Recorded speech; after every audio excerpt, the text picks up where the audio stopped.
xildhibaanada laga soo doortay gobolka Minnesota ayaa xarunta gobolka sidii ran ugu soo dhaweeyay wasiir ku-xigeenka wasaaradda warfaafinta dhaqanka iyo dalxiiska xukuumadda federaalka Soomaaliya mudane Cabdiraxmaan Yuusuf Al-Cadaala oo safar shaqo ku jooga dalka Mareykanka wixii laga waayo dhowr qof aasiin waxaan ku dhaanay Ilaahay ka cabsada constitution-ka qabyada naga daayo xildhibaan Hoda Xasan xildhibaan Maxamuud Nuur xildhibaan Samakaab Xuseen iyo hogaamiyaasha bulshada Soomaaliyeed ee ku nool gobolka Minnesota ee dalka Mareykanka ayaa ka qayb qaatay soo dhaweynta wasiir Cabdiraxmaan Yuusuf Al-Cadaala waxayna uga mahadceliyeen booqashadiisa iyo dadaalka ay dalka ka wada dowladda Soomaaliya naga go'an in had iyo jeer kula shaqeyno wasiirada kale la shaqeyno dowladdeena la shaqeyno waxyaalo badan aan nila qaban karnaa jirto oo ah kabcinta dhaqaalaha ama trainingka ama educationka ama xagga caafimaadka waxa soo dham iyo xagga dimuqraadiyadda inaan nagala shaqeyno si ay u hesho Soomaaliya hal shakhsi ama hal cod anaga oo ku hadlayna magaca dadka reer Minnesota Soomaalida reer Minnesota waxaan ku leenahay soo dhawow sharaf bay noo tahay mar walba waxaan u taaganahay anaga inaan wadankeeni iyo dadkeeni aysan dadkeena qurbaha joogiyo wadankeeni aysan kala go'in inaan yani caruurta yaryaran haysano ay barito ku taamaan in ay wadankii intay iyagu dib ugu laabtaan ay iyagu wax ka bedelaan marka sharaf bay mar walba noo tahay in soo dhawow aqalkan hadda aan fadhino imagine waxa la dhisay 120 sano ka hor dadkaas marka inaan la tartanaan rabnaa anaga Mareykan baan nahay waxaan jeclaan lahayn Mareykanka maalgashigiisa in la soo dhaweeyo ay horumarkiisa in la soo dhaweeyo gobolkan joogna dad oo maaragtay dadka waxay u maleeyaan Minnesota la iska joogo Minnesota waxaan ku joognaa Fortune 500 companies waaweyn baa inta ku yaal fursado ay u baahan yihiin maadaama wadanka fursado qaali uu haysto si isku xirnaan laga maarmaan weeyay xageena ma aha arinta xageena ay ka liidataa soo adkee anagana maaragtay waa si adkeenayna sidoo kale safaaradana 100 jeer baan ka codsaday in la sameeyo horta diaspora office oo dadka maaragtay diaspora oo maaragtay gurmadi wax kasta ay noqotaba waa laga maarmaan wasaaraddan bay maaragtay wadanka Kenya samaysato inta noogu imaadan meeshan hadda fadhina baan kula sheekaysanay Soomaaliya waxay u baahan tahay xafiis oo qurba joogtada oo si dhab ah oo isku xirayso sidoo kale safaaraddan ay ka caawinayso dadkooda maaragtay sida gurmad ay ku heli lahaayeen sida ku heli macluumaad kala duwan shaqooyin iyo fursado badan ay xifrado badan sida ku heli lahaayeen yaan laga sugin dhinaceena waxaan qaban karnaa markii dadka soo taagaan ay hawsha la imaadaan xildhibaanada ayaa wasiirka uga warbixiyay horumarka ay ka gaareen Soomaalida ku nool dalka Mareykanka gaar ahaan gobolka laga soo doortay ee Minnesota waxaana kulanka xildhibaanada iyo wasiirka goobjoog ka ahaa xogayaha guud ee safaaradda Soomaaliya aan ku leenahay dalka Mareykanka gaar ahaan magaalada Washington mudane Abuukar Xasan Abuukar Golay noo ku hadlay magaca safaaradda waxaa sharaf inoo ah aniga iyo wasiirkaba inaan maanta idin soo booqano waxaa runtii farxad inoo ah inaan aragno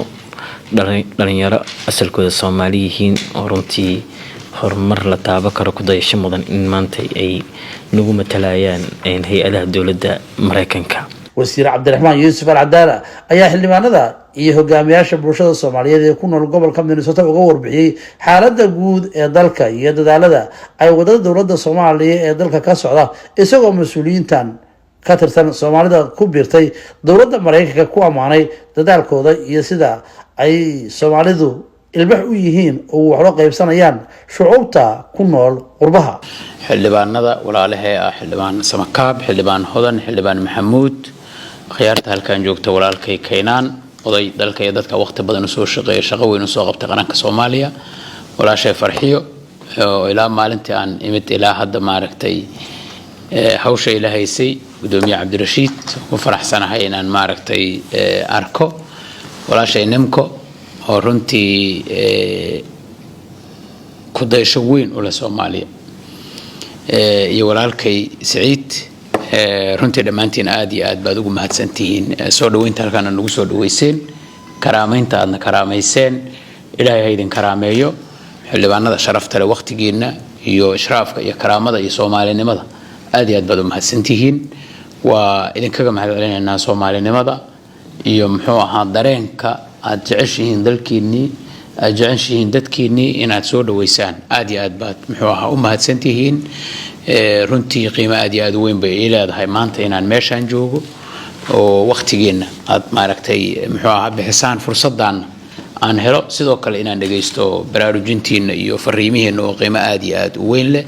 waxaan kaloo ku faraxsanahay maalmihii aan joogay Minnesota inaan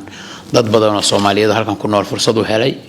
inaan maaragtay la kulmo oo runtii qiimaha aad u leedihiin iyo awoodda muxuu ahaa ay yeesheen dadka Soomaali Amerikaanka halkan jooga iyo kalsoonida ay idinku qabaan intuba inay si weyn maaragtay muxuu ahaa noo dhiirigelisay oo iyaduna ay arrin aad u bogaadin u mudan ay tahay wasiirka ayaa sidoo kale waxa uu mahadceliyay shacabka Soomaaliyeed ee ku dhaqan gobolka Minnesota iyo guud ahaan dawladda Mareykanka ee markasta u heelan xiriirka labada dal waxaan rabaa inaan u mahadceliyo dawladda Mareykanka runtii inoo saamaxday fursaddan inaan helno dadkeen inay meeshaan yimaadaan sharci inay ka qaataan xukunkii iyo nidaamkii iyo dawladnimadii inay ka qayb galaan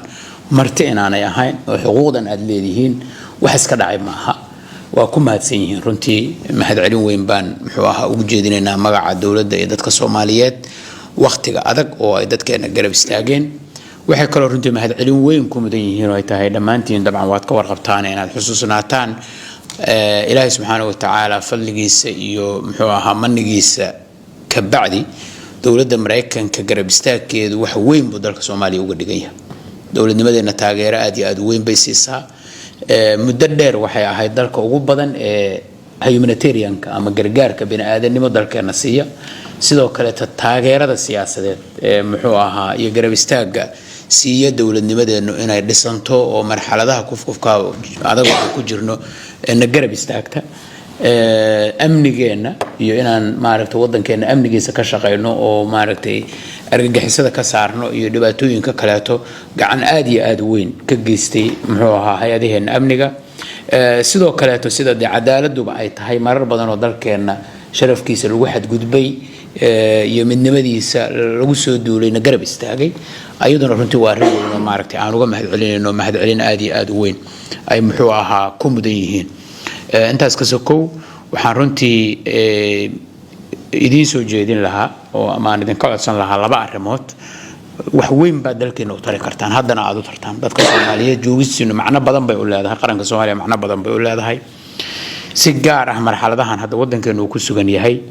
laba waxyaabood oo muhiim ah oo meeshan aad ku haysaan Soomaaliya qiimo badan ay u leeyihiin mid waa hanaanka dawladnimada iyo sida ummaddu is aqbalaadda ummadnimada halkan ummad kala duwan oo kala maaragtay meelo kala duwan ka yimid ayaa wax isku darsaday